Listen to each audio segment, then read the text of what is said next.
mark in this world. 3 lessons from Rappler that may help. First, turn crisis into opportunity. 2, live by the golden rule. And 3, be vulnerable. I always say, you know this better than us. The world will change like this. So admit, embrace that crisis is here to stay. We just had floods. We have to somehow find a way to turn every crisis into an opportunity. In Rappler, my co-founders and I embraced the worst scenarios we could think of during the darkest of times. Then what we did was we workflowed what our company would do, we drilled our team, and we prepared for the worst. The good news is that reality was much better than the world we imagined. That didn't mean we weren't afraid. It's okay to be afraid. We just rotated the fear among the 4 of us, my co-founders and I. You can only be afraid. Only one person can be afraid at a time. Now the corruption of our information ecosystem, what you live through in social media, is about to get worse with generative AI. Because of deep fakes, you can't trust your eyes and ears. And because of chatbots, you don't even know whether the person you're talking to is actually real, is human. After Elon Musk bought Twitter, he fired most of its trust and safety teams. Meta and Google also cut some of their staff. So this year, the tipping point for democracy, as half the world goes to vote, there will be fewer safety measures in place to protect us. Big tech is now choking traffic to news sites, which means you will get less news in your feeds. And instead, the enshittification of the internet is in full bloom. You will get more trash, more propaganda, more information operations that push your emotional buttons that are meant to manipulate you. We will have to struggle harder for agency, for independent thought. You understand that and lead the way. The crisis we face, from climate change to corruption, from disinformation to economic inequality, those aren't just challenges. They're opportunities for innovation, for leadership, for change. When we founded Rappler, we didn't just report the news. We created a platform for civic engagement. We built tech, deliberative tech. Today, on every story page, generative AI will give you a 3-bullet-point summary, and we built a matrix protocol chat app, moving us away from the insidious manipulation of social media. It's the first of its kind globally. Download it if you haven't yet. And the question for you, what will you create?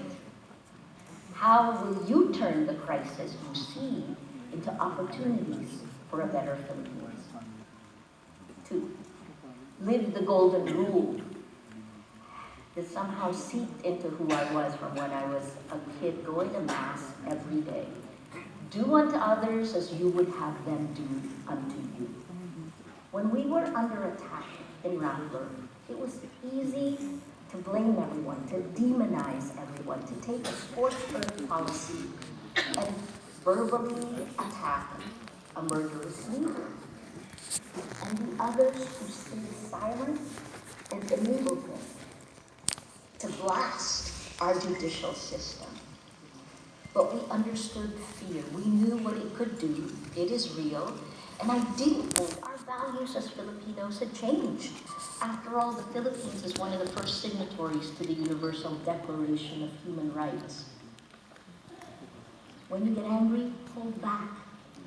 That time period, those years, it didn't mean I wasn't angry. But we at Rappler decided to just do our jobs. Let our actions speak.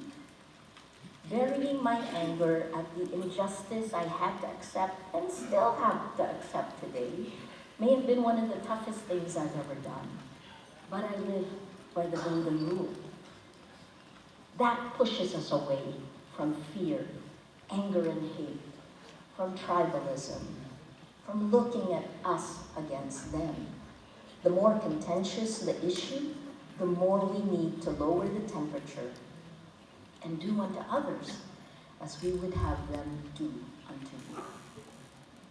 It's strange how that's become a guiding principle in my life. I would say, Brother Dodo, I grew up a wayward Catholic until Pope Francis called us to the Vatican 2 years ago. A few months ago, a group of Nobel Peace Laureates met again with the Pope and signed another declaration calling for peace. And I'll be returning to the Vatican in January to help kick off the Jubilee. Right? There's a new year coming. So now more than ever, with the world on fire, the world is on fire, it's important to have faith. It's the only way to find common ground.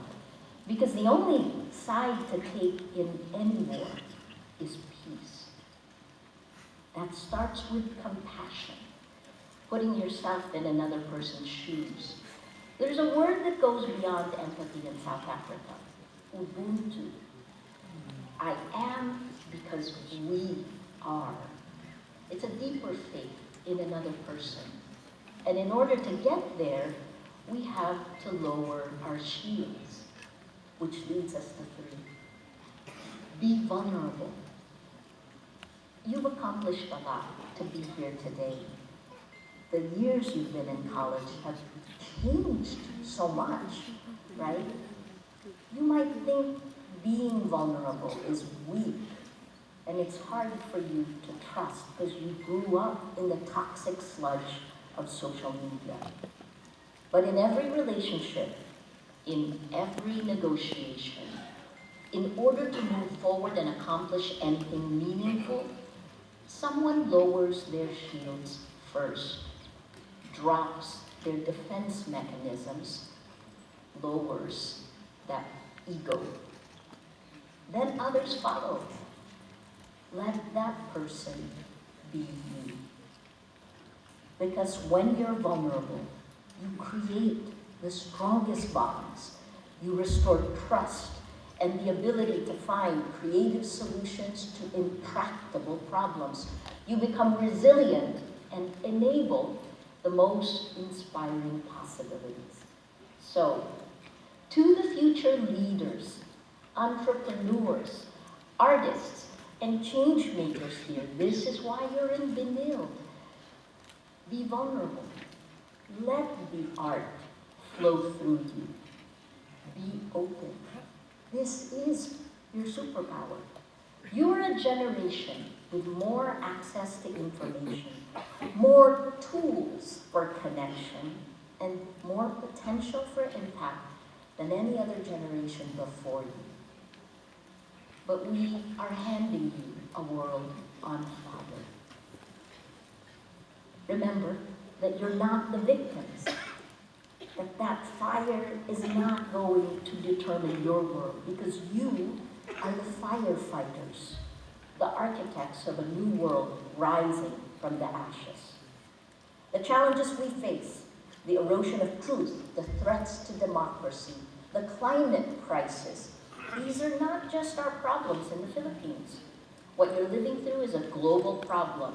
They're global, and by tackling them here, finding solutions in our nation, you have the chance to create solutions that can change the world. Turn crisis into opportunity, live by the golden rule, and be vulnerable. Okay, so with me, please, just close your eyes and breathe deeply. Imagine the world as it should be, the way you would create it. Now, go and make it happen. Congratulations, class of 20.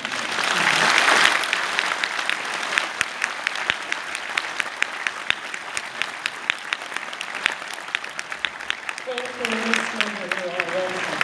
And we call on our Chancellor, Mr. Bernard Ong, and the President